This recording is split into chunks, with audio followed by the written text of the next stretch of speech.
Sabi mo hindi ako pwede. Sabi mo may sakit ako.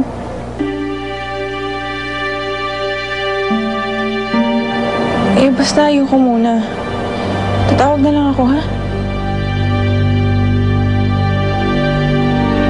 Oh, ate, kainin niyo. Ayun, tulog na. Ba? Ay. Namiss ko yung ganito. Yung nagkikwentuhan tayo bago matulog. Ako din eh. Alam mo, ang dami-dami kong gusto ikwento sa'yo. Pero hindi ko alam kung saan ako magsisimula. Eh, ninyo na umiikot ang buhay ko ngayon. Binago niya ako. Kaya ngayon, hindi ko na alam anong gagawin ko at kung anong mangyayari sa akin kapag wala na siya sa akin. Ito naman, ba't mo naman naisip na mawawala siya sa'yo? Hindi ko alam. Pakiramdam ko kasi kahit anong oras pwedeng dumating si Gwyneth at kunin niya sa akin si Nini.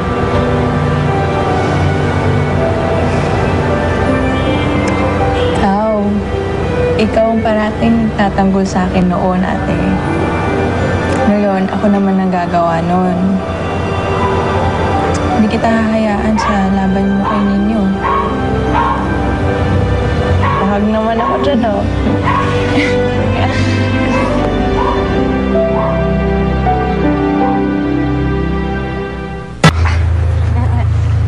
O Helen, okay lang ba? Hindi ka kasama? Huwag na, nako. Baka mamaya mag-away na naman kami ni Bianca dun. Huwag kang mag-alala. Ang bahala dito kay Ninyo. Siguraduhin mo, ha? Oo naman. Tara na.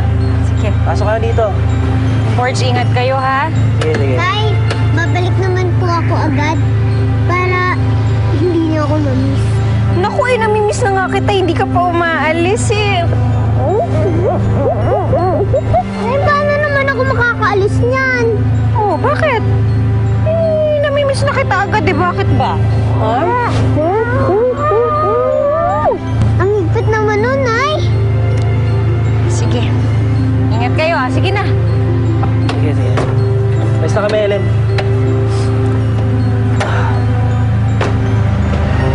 Bye-bye, Nay! Bye-bye! Bye, Tita Bye! Bye-bye! Ingat, ha? Ito naman, oh. Babalik pa si Ninyo. Alam ko na. Ganito na lang. Labas tayo mamaya. Libre ko. Naku, eh, hindi pwede dahil nangako ko kay Charubi na tutulungan ko siya doon sa kusina. Sige na naman. Para hindi ka masyado mag-alala dyan, oh. Please. Bakit may pera ka ba? Oo, ipon ko. Sige, halika na. Sino kausap mo, ah? Akin na yan. Huwag mo akong papakilaman. Akin na yan! Akin na sabi. Akin na. Akin na. Ibig ka na ba?